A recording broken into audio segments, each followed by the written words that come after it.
Hello, everyone. Welcome to the Business and Society podcast, where we discuss ideas at the intersection of business and society. I'm your host, Senthil. In today's episode, we will discuss women's struggle to achieve workplace equality. More women are entering the workforce today than ever before, but the gap between men's and women's earnings, even within the same industry and same jobs, remains. I'm excited to be joined by Naomi Cahn and June Carbone, two experts and respected legal scholars to discuss this topic. Naomi is the Justin Anthony M. Kennedy Distinguished Professor of Law and co-director of the Family Law Center at the University of Virginia School of Law. An expert in family law and feminist jurisprudence, she previously taught at George Washington Law School. June Carbone holds the Robina Chair in Law, Science and Technology at the University of Minnesota School of Law. An expert in family law and bioethics, she previously taught at the University of Missouri at Kansas City and Santa Clara University and served as Associate Dean. Naomi and June have authored and co-authored several influential books and articles, and their work has been featured in major media outlets. Their latest book is Fair Shake, subtitled Women and the Fight to Build a Just Economy, which they co-authored with Nancy Leavitt. I sat with Naomi and June to discuss some of their ideas from the book and, in general, women's equality in workplace. Warm welcome, Naomi and June. Thank you for joining me today. Thank you. Happy to be here. Let's start with Betty Duke's story, the first of many stories you featured in the book. Betty is a frontline retail worker, and one day, a supervisor tells her, "People like you don't become managers." With this start, I thought frontline workers were often the victims of gender discrimination. But further reading your book vividly presented that it doesn't matter what your role or sector is. If you are a woman, chances are that they were indirectly given the same kind of message as Betty. People like you don't get promotion or pay parity. Is that a fair observation? Yes. Now, the fascinating part of this is, what does that mean? When the supervisor first said it to her, Betty Dukes, who is Black, thought he was referring to her race. And she initially filed a discrimination complaint on the basis of race with the EEOC. Later, as they were assembling a class action on the basis of sex discrimination, she met the lawyers who were arranging the class. And she's said in interviews at the time she thought sex discrimination was, quote, what happened between Bill Clinton and Monica Lewinsky. It never occurred to her that that might be what was going on. And when we started looking, one of the things we found is that Sam Walton, the founder of Walmart's generally, as it moved out of Arkansas to become a national company, was sensitive about being embarrassed by racial discrimination allegations and tended to quickly settle them. But its statistics were dramatically worse when it came to women, and it fought those allegations. It did not settle.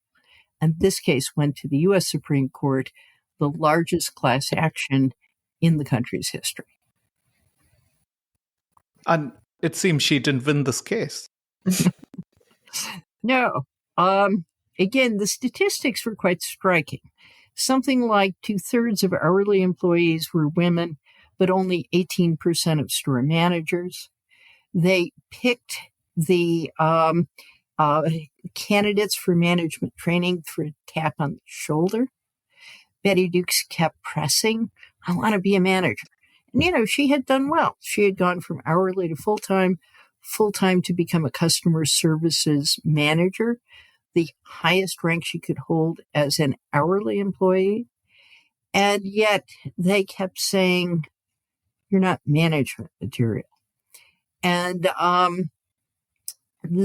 turned out that the statistics nationwide were remarkably uniform on the selection of men over women without announced criteria as a distinctive pattern that had lasted for years. with Walmart refusing to do anything about it. So it should have been a very strong case for class action treatment, and the Supreme Court ruled 5-4 that cases could proceed individually. She could say, you didn't pick me because I'm a woman. But they couldn't bring this nationwide class that affected all women who had wanted management training and didn't get it.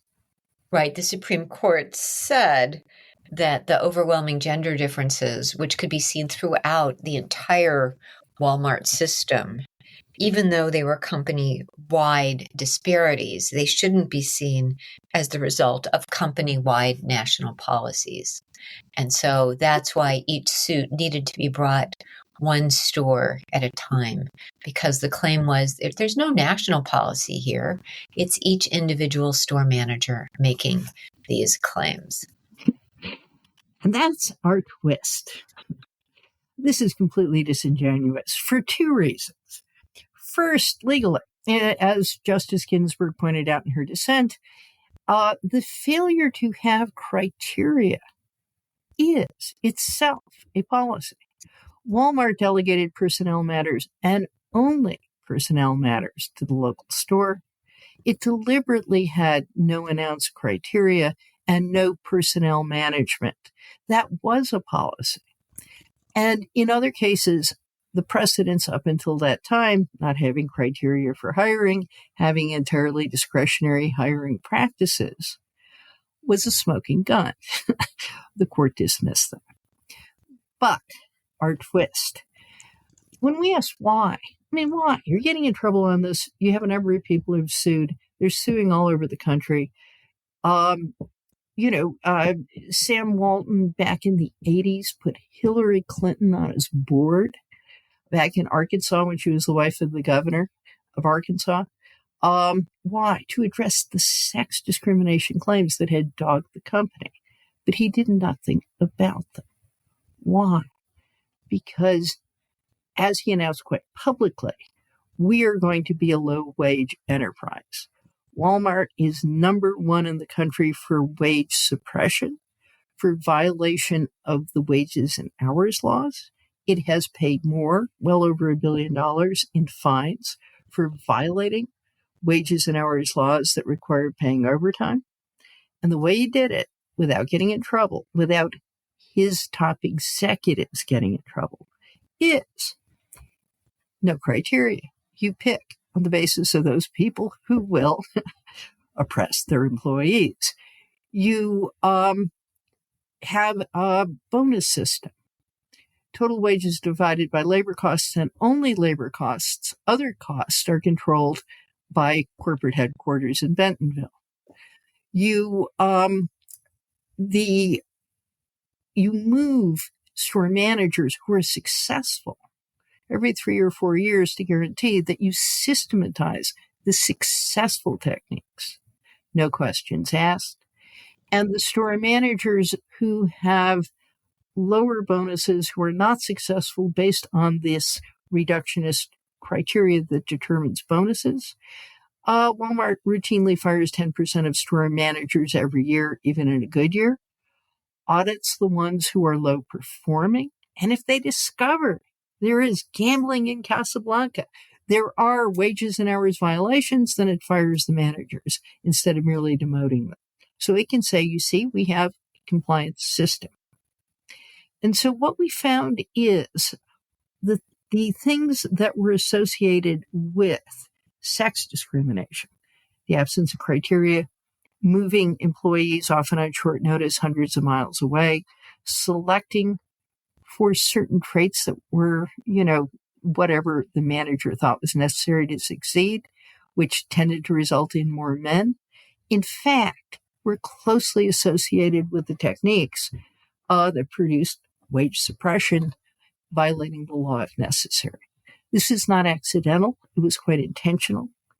And Walmart clearly thought it could not alter the percentage of its employees who were male without altering the system. So that's a great segue for two important ideas that are central to your book. Let's go one by one. the winner takes all economy. You argue that the winner takes all economy is the key reason that holds women back. Tell us, what you mean by winner takes all economy. Naomi?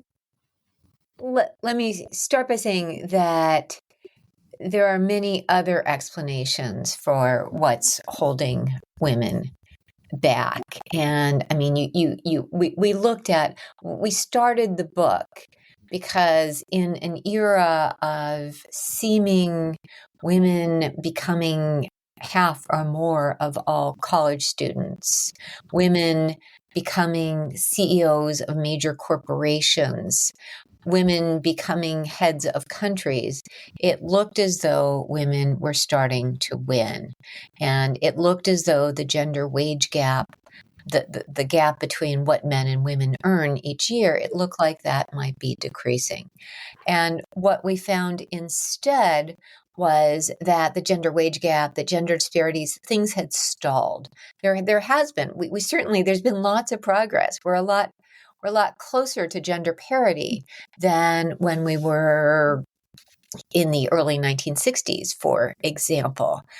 But the question is, why have things stalled? And so the conventional explanations, well, gee, women make different career choices. Women are the ones who are primarily the ones who take care of children. All true. But notwithstanding all of that, the gender wage gap had started to decrease. And so we were interested in why, on top of all of those conventional explanations, the gender wage gap, gender parity in the workplace had stalled. And I'll note that in the US, the gender wage gap is actually slightly better than it is in Australia. In the US, it's under 20%. In Australia, it's just over 20%. But it's remained stubbornly stuck in the same range for a number of years. And so the explanation that we found, and we start with Betty Dukes, as we've already discussed, at Walmart, just to show that this is an explanation that helps us see what's going on in all sectors of the economy.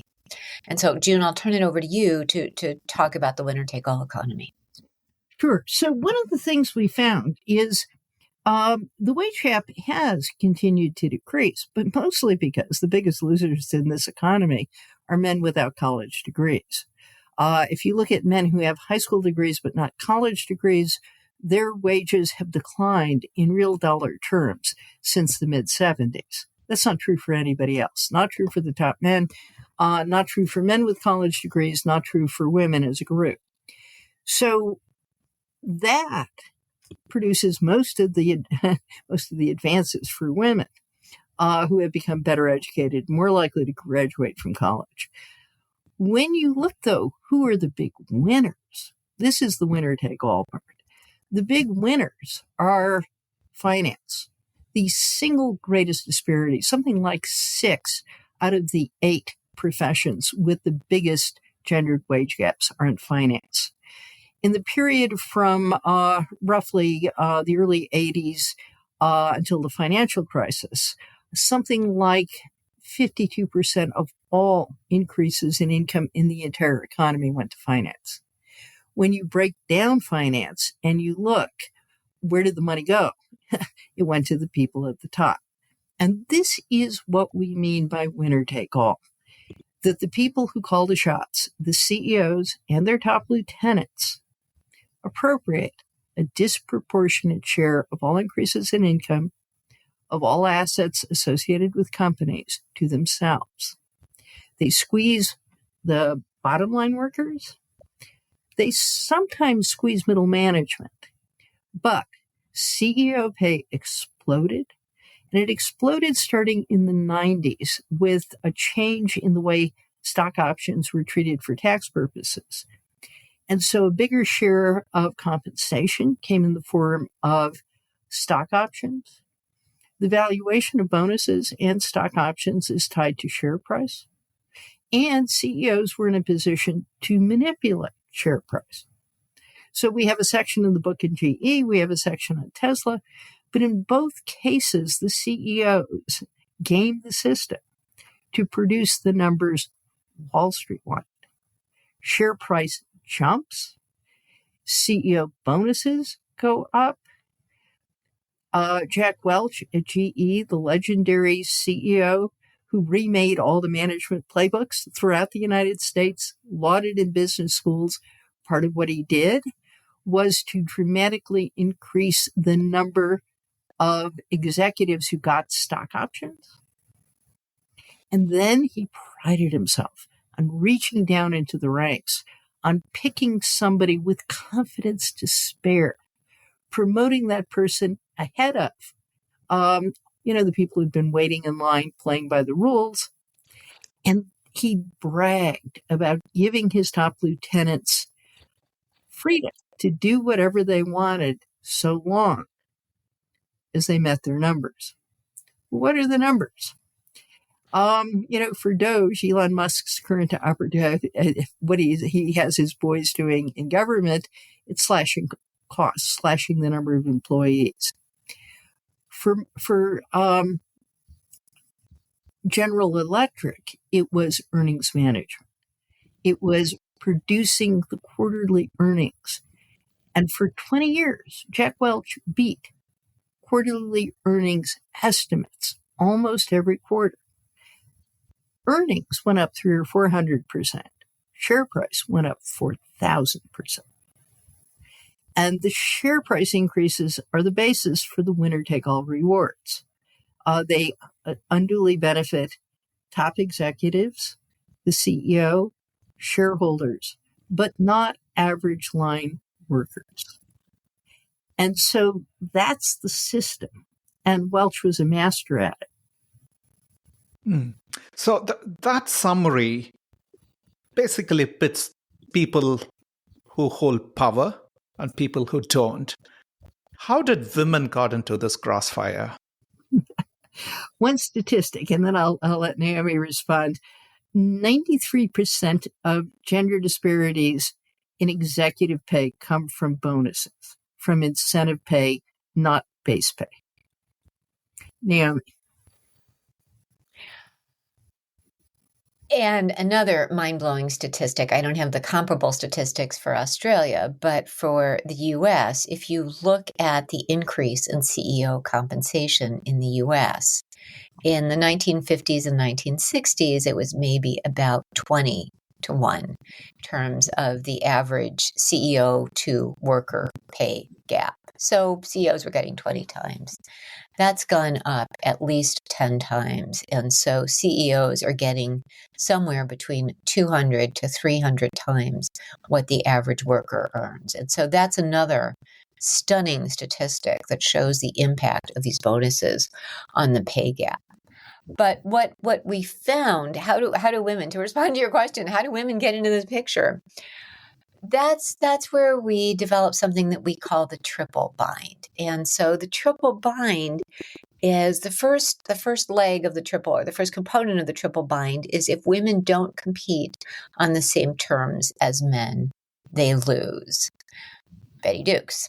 If women do compete on the same terms as men, they're punished more harshly for their sharp elbows and for their misdeeds.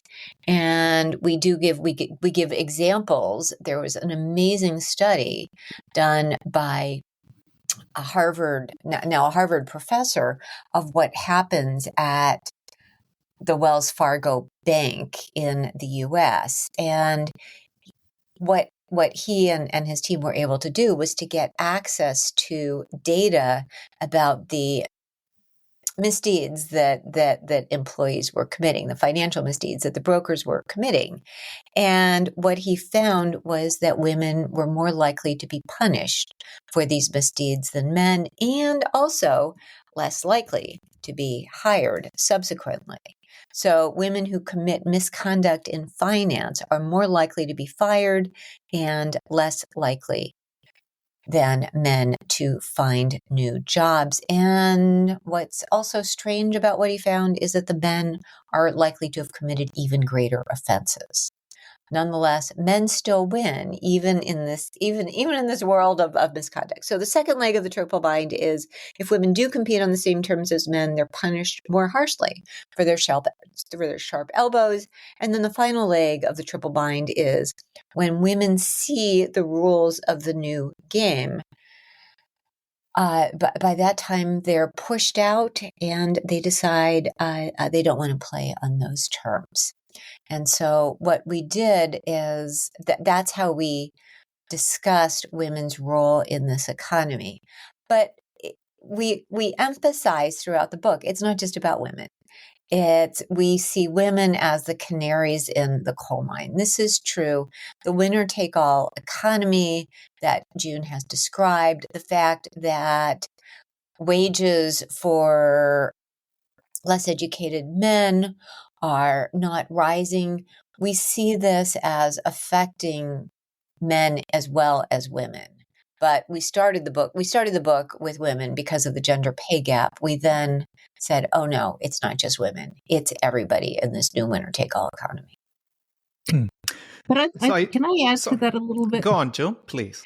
So one of the things is that when you're playing this game, it changes who you select for. So we describe this. Finance is a great example. So women fought really hard in the 90s to get a toehold in finance. And then finance booms. You know, as you move into the 2000s, in the run-up to the financial crisis, finance is the place to be. You see something like 40% of graduates of Harvard and Yale going to Wall Street. And you find as that happens, the people who are going to Wall Street, the people being hired at Wall Street, are much more heavily male. And if women do get hired, they're more likely to leave. Now, what's going on? Again, this is not just finance is booming compared to the rest of the economy. As finance booms, it becomes more heavily male. Finance is selecting for people who can break the rules and get away with it. Michael Lewis's initial book, Liar's Poker, which made him famous, it's the ability to lie and get away with it. The ability to cheat your clients and get away with it. If they hate you, you're not getting away with it. You've got to snooker them and not have them rat you out completely to the firm in a way that's going to get you in trouble. Now, when you start asking, who are you going to pick to do that? Well, there's a wonderful literature that, composite literature by the psychologist after Enron. After the Enron WorldCon scandals and the dot-com bust in the early 2000s, before the financial crisis. And they started putting together the personality profile of the person who does this. Somebody who is narcissistic, over-optimism bias, hubris, amorality. And it turns out all of those traits individually are more likely to be male. All of those traits collectively are really more likely to be male. Let's take narcissism. Wonderful study that asks employees to rate their bosses. The bosses who are male, they rate higher in narcissistic qualities. They also rate as more effective bosses. The women the employees rate higher in narcissistic qualities. They rate as less effective bosses. And it turns out that men who have these qualities, narcissism, amorality, and are successful, the more successful they are, the more they act in a way that is entitled, including to the favors of the employees who work under them, the more they engage in sexual harassment and bullying behavior. The more they produce workplaces with low morale and high turnover, driving out, in particular, women and men who basically aren't alpha males. So what you get as you move toward winner-take-all rewards, highly competitive environments, high-stake bonus systems, reductionist metrics that say, what did you do for me today? And don't inquire too closely at how you produce the results. The more You're going to select for a certain type of man and drive everyone else out. And another stereotypical explanation we often hear is women's appetite for risk as men, and you briefly wrote about it in the book. What does the research say about this? Naomi, do you want to talk about it, or do you want me to? Go ahead and start. Oh, there's a lot on this. First of all, and we love, I'm not going to get the title right, but there's a book that was written about GE. This is a management book. It's saying why do corporations pick so many terrible men as CEOs? And what a lot of the literature shows is that taking untoward risk, that this system selects for people who take risks, but not necessarily prudent risks.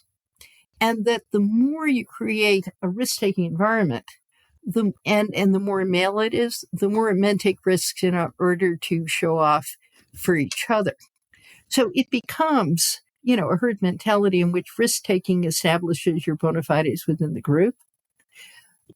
But you also tend to see more big failures, sometimes big successes, but big failures from such behavior. When you look at women, wonderful studies of women, there aren't that many women who own hedge funds, but those who do, turn out they take more prudent risks than male hedge fund owners. So again, if you simply talk about risk-taking per se, you tend to see more men taking risks. If you start controlling for things like the prudence of the risk-taking, I find women do quite well and often outperform the men over a longer period of time with respect to things like hedge fund management. We have a wonderful chart that shows performance of companies with female CEOs and with mixed gender, different genders at the helm, that shows that those companies are more successful in the long term. And so, there's risk taking that appears to be breathtakingly fantastic, that makes headlines, and then there's the steady, keep going, keep actually making your numbers with real products and take extremely well calculated risks and don't behave in that with those wildly narcissistic behaviors, and look what happens to your company. It's going to perform better. So we do look at the long-term health of companies, focusing on that and saying gender balance at the top really makes a difference. So it's the conventional definition of risk that needs a relook after listening to you, rather than saying that women take this type of risk or that. And I will say there is a wonderful book on how yes, exactly. There are stereotypes that women are not risk takers. That stereotype is absolutely incorrect. Women absolutely are risk takers. It's just that they think before they take the risks. And again, I do want to say, we are trying not to say, we certainly don't think all women act in certain ways, all men act in certain ways. Women are always more likely than men to take calculated risks. That's certainly not what we're saying. We're talking about, if you look at what people expect women to do, what the norms are, what people think of as femininity or masculinity, that's what we're looking at. We are not saying all women do this, all men do that, et cetera, et cetera. We're trying to be more nuanced than that, and we don't talk about it in this book, but we recognize that people are a mixture of both. Yeah, can I add, because I view it as more complicated than that. So let's take what Jack Welch was picking for, which is hubris, okay? So you take hubris, you take narcissism, you take amorality, and you take those things, and it tends to go with greater willingness to take risk. Now, each of those traits independently, you see men are somewhat more likely to do it than women. But combine them now. And what you find is if you're selecting for the guy with a whole lot of hubris who, and a certain amount of narcissism and amorality, all three traits, not only are they more likely to take wild risks, they're also more likely to do the kind of thing that you see Elon Musk doing at Tesla. So what Elon Musk did that made him the richest man in the world was to beat production estimates. And he is an absolute ogre. I mean, yes, he ran the company in a dictatorial fashion. He fired people willy-nilly, and certainly anybody who spoke up or defied him. He emphasized, you got to beat these numbers, even if that means that the quality of the Teslas you're putting on the road is below that of a Kia, according to one car guy. And Musk admitted it. He said, look, never buy a Tesla in the first production run. By the second or third, we'll fix the problems. And if you think of that mindset, absolute drive, willingness to run roughshod over others, enormous ego, enormous hubris. It's not just that there are more men than women with that combination of traits. It's also there are a whole lot more men than women that get away with it, who are not hated to a degree that they're driven out. And we talked to, Naomi mentioned Mark Egan, who did the finance study, and he said, look, you want to predict an employee in a financial firm that's going to commit misconduct. Number one are people who've done it in the past. Number two are men. That men, all by itself, without all these qualifications, is one of the biggest predictors of willingness to commit misconduct. And the reason they're more likely to be hired at other firms, his subsequent paper, which was not on gender, is called The Market for Misconduct. And it makes the point that there are certain firms that specialize in misconduct. That's how they make their money. They don't pay as well, and they're not quite reputable. But they will hire the people fired for misconduct, and they discriminate even more than the companies that fired the women in the first place in hiring for people with a demonstrated record of misconduct and more men than women. I do just want to add, because the person, Professor Cordelia Fine, who teaches at the University of Melbourne, wrote Testosterone Rex on making the myths of our gendered minds, and looked at how risk-taking is defined. So just a shout out to Professor Fine's work. Thank you. I'll leave a link to that paper along with your work, the podcast description. And a common theme in the examples which we discuss now and which is on the book is that men discriminate against women. Is that always the case? Or are the examples you presented in your book by chance? What does your research say? Well, this is what we're arguing. So let's take the Betty Dukes chapter. We produced an initial draft, and we said, this doesn't make any sense. She has 20 years of experience in retail. She was steadily being promoted, and they just couldn't see her as a manager. This sounds like unconscious bias, stereotyping. They tell her, you're not the kind of person we promote. And then we started looking at it and saying, wait a minute, there's something else going on here. And there are two things that we want to emphasize in environments where breaking the rules and getting away with it is the name of the game. One is that, and this was the first leg of the triple bind, all of the women in our stories didn't realize there was a secret game going on until it bit them. And, with Betty Dukes, she bought into what Sam Walton wanted her to believe. That Walmart believed in Christian values. They took care of their neighbors. They had roots in the community. They cared about their customers. They made her a customer service manager because she had those qualities of warmth, concern for others, Christian values. And she thought, my kind of place. Except that's exactly what Walmart did not want in its managers, even though it's not what it was saying. So you get that, a hidden system. But then the second piece is, and some of that involves stereotyping, but they were right about Betty Dukes. She did not want to become a manager to cheat her fellow employees. And they were accurate in that. The second thing, though, is I think very important, and there's a huge bit of research on this. Men often say, male managers, that they have trouble reading women.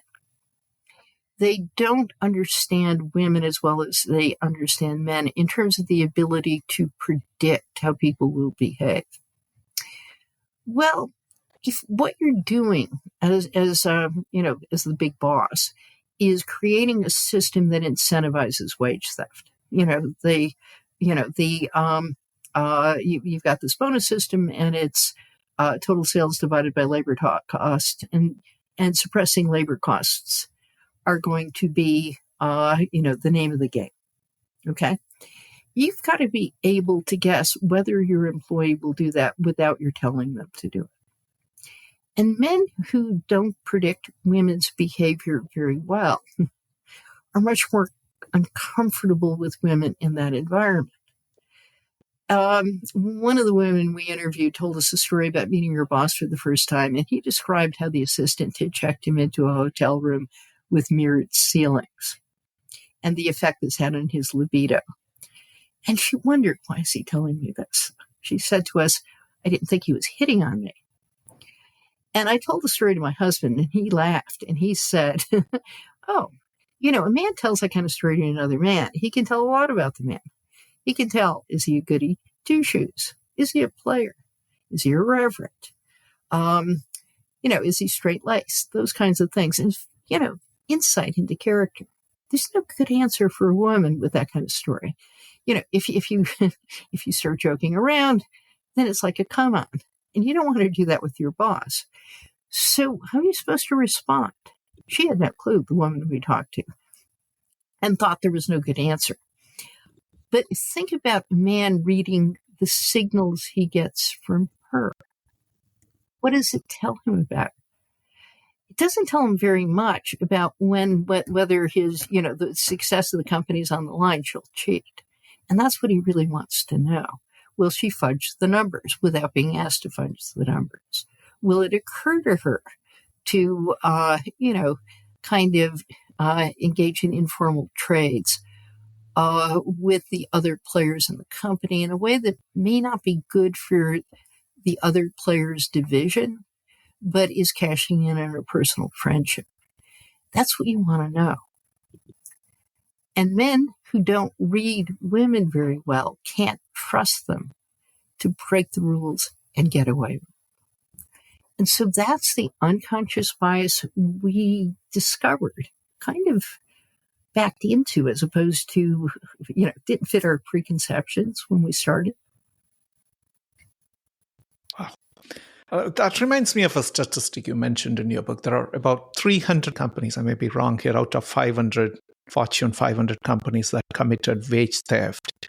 That was shocking. Could you talk a little bit about it? How does that apply for women in workplace? Yeah, so when you let me talk a little about earnings management too. So earnings management, if you do it too egregiously, is securities fraud. If you kind of just shave the numbers a little bit, not going to be caught up in it. And the numbers I found were an estimate of, and nobody's sure. So guess who likes to write about this is the accounting journals. And the accounting journals say, hey, if you reward earnings management, then everybody does it. And we have this study where we found out that the more the companies cared about share price changes, the more they engaged in earnings management of various kinds. And we had some studies where we asked them, would you shave the numbers to accomplish this result? And a remarkably high percentage of executives said they would. Well, our estimates using different measures were anywhere from 40 to 72% publicly traded companies engage in earnings management. That's really high. And that means the willingness to do it and get away with it. So we have this wonderful study from NASDAQ. NASDAQ said, hey, the more women there are on boards, and by the way, in upper management, the less likely companies are to engage in earnings management, to engage in misstatements that require recalling financial documents and having to amend them, and a variety of other things that are bad for companies. So we think having more women on boards would be a good idea. Now, the Fifth Circuit, Naomi, has just ruled that it's illegal for NASDAQ to say you have to disclose how many women you have on the boards and you must have at least one. Okay? And when you look at the literature, I mean, the serious social scientists don't say, women are more honest, that's why this works.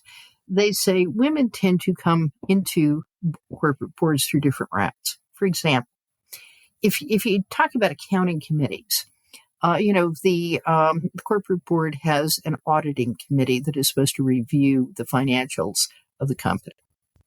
And there are some studies that suggest if there are more women on the audit committees, the company's financial statements are more likely to be accurate.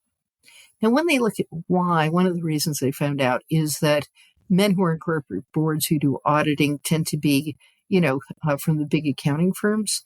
They charge by the hour. The more time they spend on the corporate board jobs, the less time they have to make more money elsewhere. But the women who are on corporate boards tend not to be accounting firm partners. They're more likely to have had in-house auditing experience where they're paid a salary rather than by the hour. And those women will spend more time doing an audit as a board member because the opportunity cost to them is less. So it's not men versus women. It's for big firm auditing partners versus people who are in-house auditors produce the difference. But that tends to correspond with the different pathways men and women take in getting on corporate boards. There's a lot of evidence for things like that.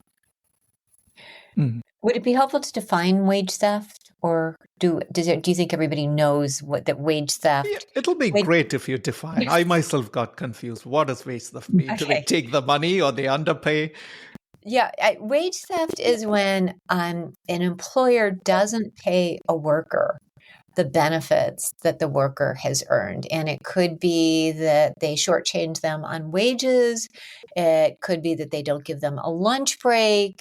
It could be that they don't pay overtime. It's the employer not paying the worker for the pay that the worker has earned or for the benefits like a lunch break, etc., that to which the worker is entitled. And just in the US, in the 3 years between 2017 to 2020, $3 billion was recovered in these stolen wages. And it takes a variety of different forms. There's a wonderful Seba Wahid, who's the research director at UCLA's University of California at Los Angeles's Labor Center, points out that wage theft is so common because many employees, lots of workers, don't really know what it is. So you don't know when your boss says, could you please stay another 15 minutes? And you've then, your workday is ended. You've clocked out, but your boss says, could you stay another 15 minutes and just do this small extra job or something? And you don't get paid because you're no longer literally on the clock. Wage theft can be that simple. Or it could be putting in overtime hours that you put in that you just don't get paid for. And it may not seem like a lot of money. Oh yeah, 1 or 2 hours of overtime, but that adds up, and it can be a significant amount. I mean, billions of dollars in that 3 years of period that was recovered. And that's only what was recovered. I guarantee you, there is several times that much we don't know about. Right. And how are events like COVID-19 pandemic or the development of gig economy treating women in workplace? I'm sorry, how are other elements like in the gig economy? Yeah, gig economy. There are once-in-a-century events like COVID-19 pandemic. I'm trying to understand how these events or developments in economic models affecting women in workplace? Are they making their life better, or are they turning out to be worse? Give us some perspectives there. Well, at the beginning of the COVID-19 pandemic, at least in the US, there was this idea that women were being hit harder than men, in part because when the schools closed down, women were the ones who were more likely to be staying home with the children. It turns out there was much more of a class difference in terms of how COVID-19 actually affected people. Those people who could work from home, so higher income workers, men and women, were less likely to be adversely affected than people who had to go into workplaces. So think of people who worked in factories or people who do food service work. And so that's in fact, so it was actually a class gender gap that happened as a result of COVID-19. Let me talk about COVID a little bit because I found it fascinating. So when you look at women, and one of the reasons for the gendered wage gap is women who are planning to have children and who are not just primary caretakers, but primary caretakers or co-equal caretakers, but not people who have endless supplies of nannies, okay, or stay-at-home husbands. Those women, when you look at the career trajectory, the longer a woman delays having children, the higher her income tends to be. But then when she has children, she becomes less likely to move, more likely to stay in a company if she's passed over for promotion than a man is. And she hangs on to that job because if you have a woman who has made it into the workforce, has a job where she's respected by her peers, not at any big risk of being fired, and now she has kids, she needs parental leave, she's more likely to have parental leave if she's got a good job. COVID hits, she needs to be able to work from home. Though that, a college graduate woman with a good job with benefits turns out to be among the least likely employee in the economy to quit. So with COVID, women, tended to hang on to those jobs to do the best they could. Even if they were carrying a bigger burden than men, they also were more likely to go back to work in the same job once the pandemic was over. And that was a period of tighter labor markets where it was easier to move. What you see is the stickiness for college graduate women in jobs with benefits and flexibility was perhaps the stickiest of any employee in the economy.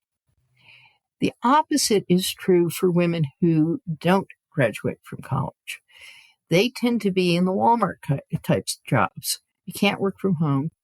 There aren't benefits. Hours aren't flexible, and the boss is a jerk anyway. They turned out to be the most likely to quit and the slowest to come back. My daughter had been a pastry chef, and she quit when she had kids, but a lot of her friends were still in the food biz. COVID shut down, the pandemic shut down restaurants. And her friends discovered they could get jobs that paid more with bosses who were nicer to them outside the food biz. A lot of them didn't go back. And so what you see is this divergence. Again, women with college degrees in good jobs were most likely to stay in the labor market.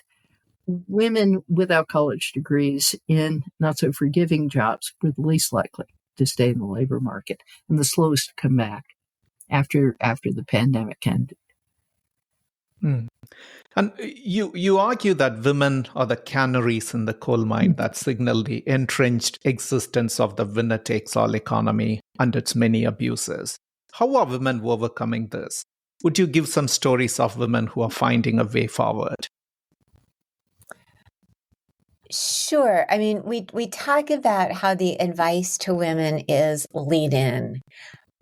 Take those greedy jobs, work even harder than the men, and make sure that your bosses know how much you're willing to lean in. And our advice is you have to change the system. And so we talk about people who are challenging the system. We talk about people like Indra Nooyi, who was the first woman of color and first immigrant to head a Fortune 50 company in the US, and how she talked about the importance of diversity, the importance of ensuring that men and women take on equal care work, the importance of changing family roles. And so we talk about the need throughout to change the system, to make it so that work at the top doesn't mean putting in an inordinate amount of hours just so you can claim my bonus is bigger than your bonus. Work should mean I am making my company's making better products than yours. That the focus, that the system should not be based on these huge bonuses. It should be based on better products. And so changing how we view success in the workplace away from large amounts of money and instead looking at better quality control, looking at a more equal workplace with more. And yes, we do talk about the importance of ensuring diversity, equity, and inclusion in the workplace, not because those are buzzwords, but because the workplace functions better for all workers. And ultimately, it's going to be better for the long-term health of the company. So those are some of the things that we talk about. The three of us, June, Nancy, and I are all lawyers, and so we say the law certainly can make a difference at the margins. Certainly, public policy that promotes the reason that the pay gap decreased was in large part because of laws that said you need to ensure that there is equal pay for work of equal for equality, regardless of whether it's men or women who were performing that work. And so you need pay equity for men and women in the same jobs. So the law certainly plays a role, has played a role.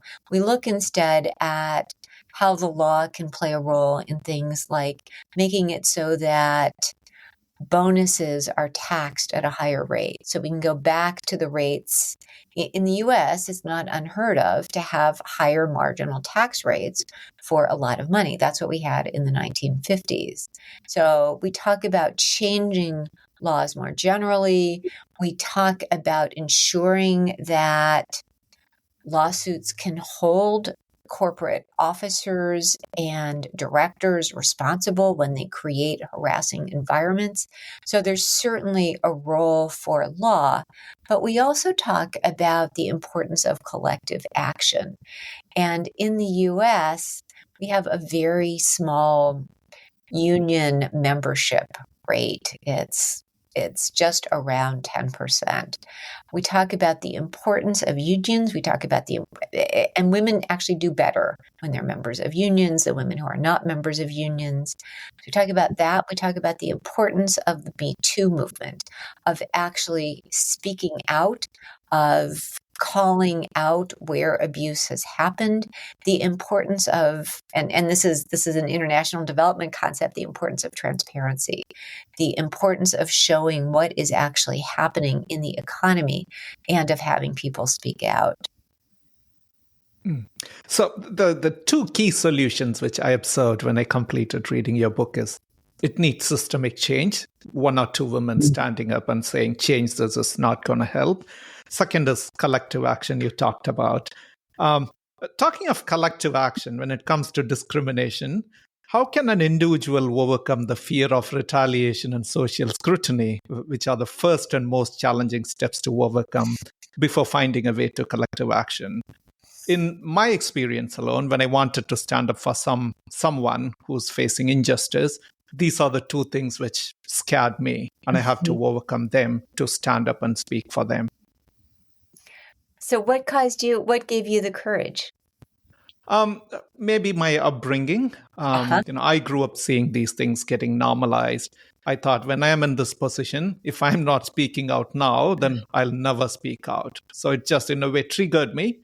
Some called it as wrong when I stood up, said it's a career suicide you're doing. But some said that's the right thing to do. But nonetheless, it's such a mental agony to go through that and, break and speak for people who are getting suppressed or face discrimination. So when you say collective action, and you highlighted that there are very few percentage of people who are part of collective action, it's even harder, isn't it? No, it's, virtually every woman we profile in the book experienced retaliation, whether they describe it or not.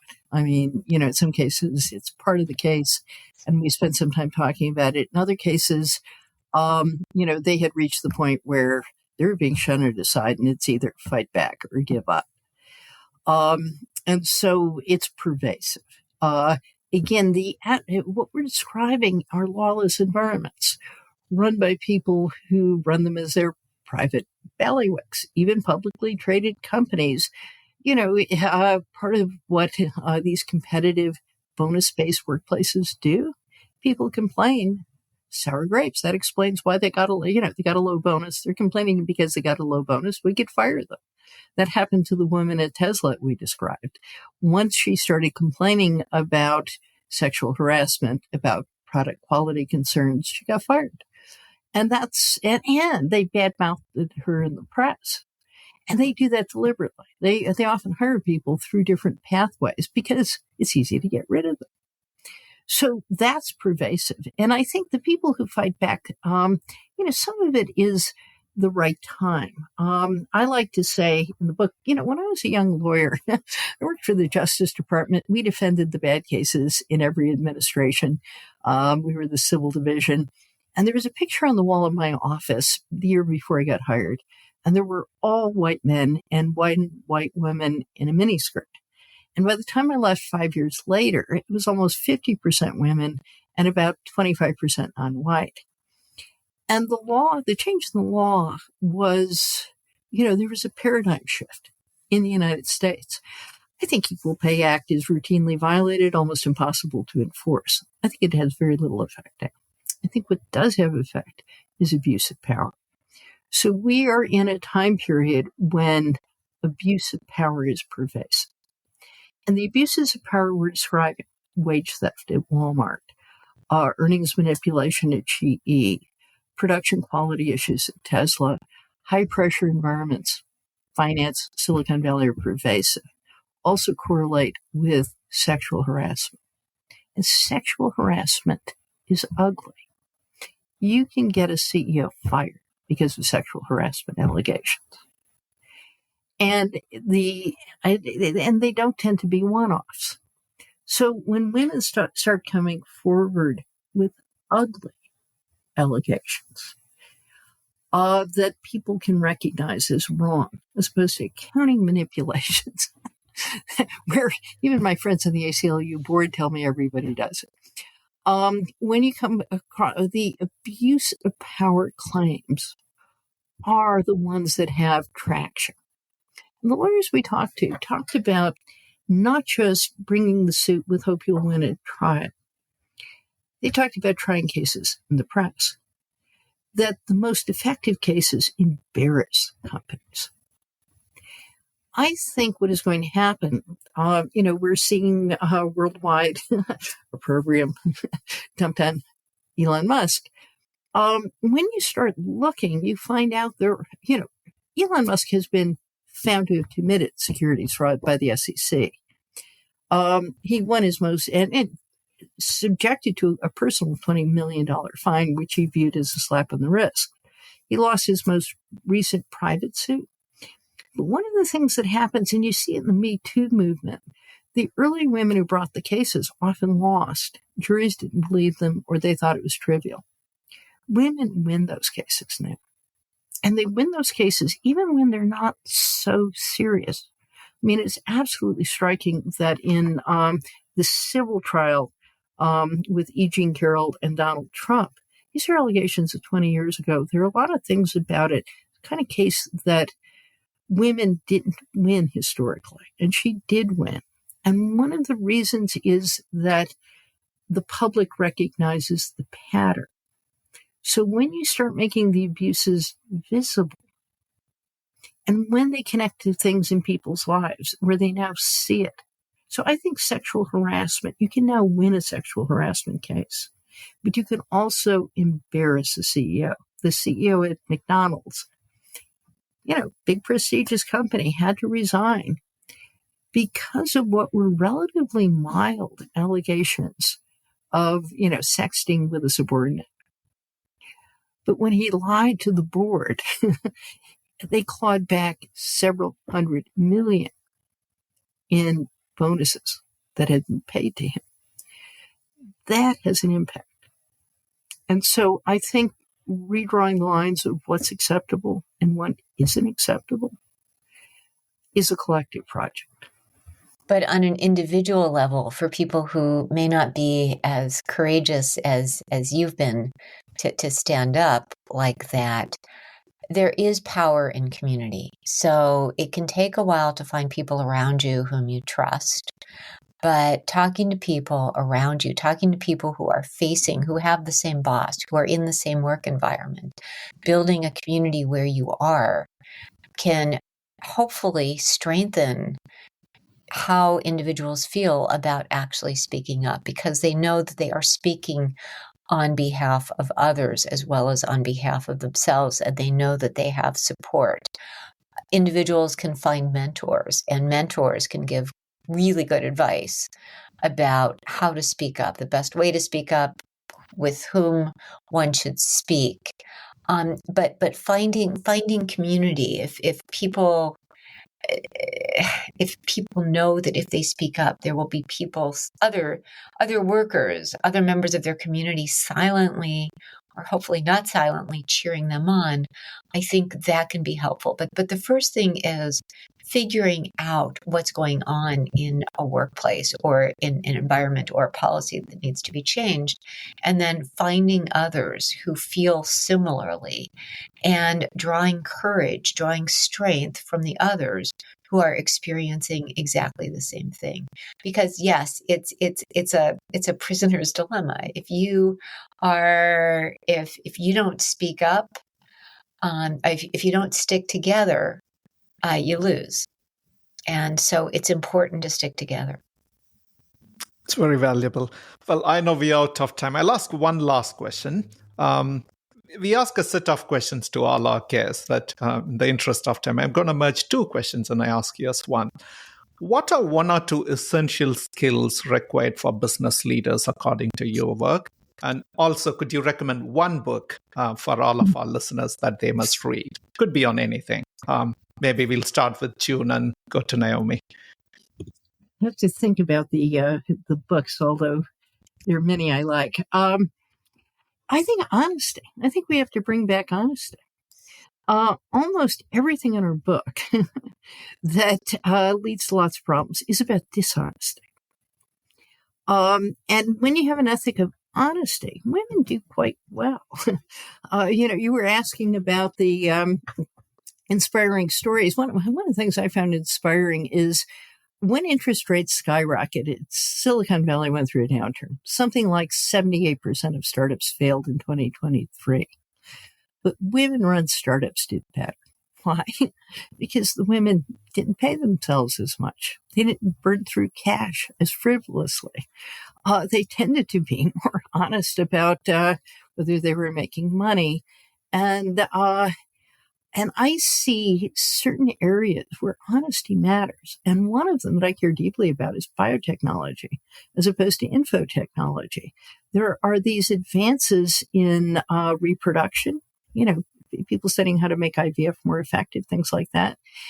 And the firms that are making impressive but incremental steps, going through clinical trials with the FDA as opposed to circumventing the FDA, announcing what they're doing and showing results, those companies are doing better in the current environment. And they're often women-led.